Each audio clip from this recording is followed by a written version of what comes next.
In this foldable, we're going to be talking about percent error. And percent error is the difference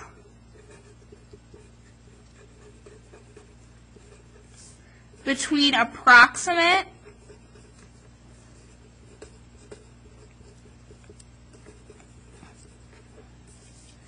and exact values as a percentage of the exact, or the exact value. So I understand that can be a little bit difficult to read, so I'm going to read it back to you again. The difference between approximate and exact values as a percentage of the exact value.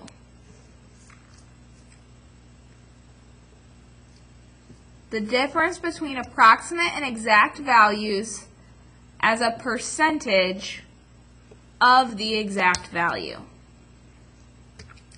If you need to pause or rewind it to hear that definition again, you can. So our formula for percent error is the approximate value minus the exact value. And we're always going to take the absolute value of this. We want this number to be positive.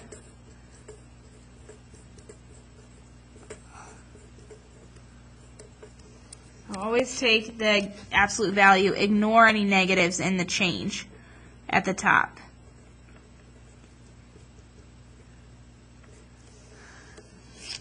We're going to divide by the exact value and multiply by 100.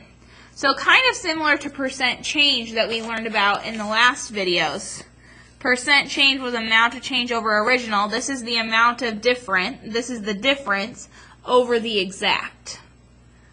So percent change is very similar to percent error is very similar to percent of change. Compare the formulas. How are they alike and how are they different? Well, when we look at the formula for percent change, we had amount of change over original, and we multiplied by 100. Here we go. Amount of change over original times 100. Here we've got the change between the values over the exact times by 100. So pretty similar formulas. They're alike in that we've got subtraction, division, and multiplication. They're a little different because in the first one we were talking about putting it over the amount of change over the original. Now we're putting the amount of change over the exact value.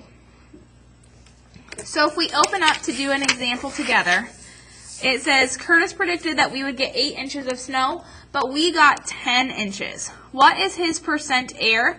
Was his estimate too low or too high? So percent error, we're going to find the difference between the two.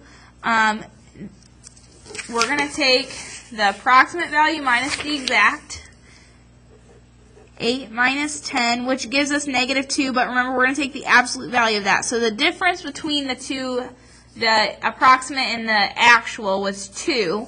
We're going to put that over the exact amount. So over the exact amount, in this case the exact amount is 10. We'll do our division, multiply by 100, and this should give us a percent error. So 2 divided by 10 is 2/10. Times 100 will make this a percentage because we moved the decimal 2 places to the right. And now we've got a 20% error.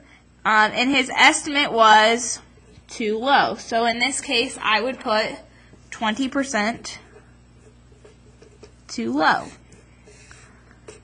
This was his percent error. This is how much he was off by. So one more example of percent error. The report said the car park held 240 cars, but we counted 200 parking spaces. What is the percent error? Well, the approximate value was 240. When we counted the exact number, it was 200. So we're going to do approximate minus exact. We'll take the absolute value of that number and divide by the exact amount, which we know to be 200. And then we'll have to multiply that by 100. So 240 minus 200 is 40. And the absolute value of 40 is 40, so we can keep that positive. 40 over 200 times 100 to make our decimal into a percentage.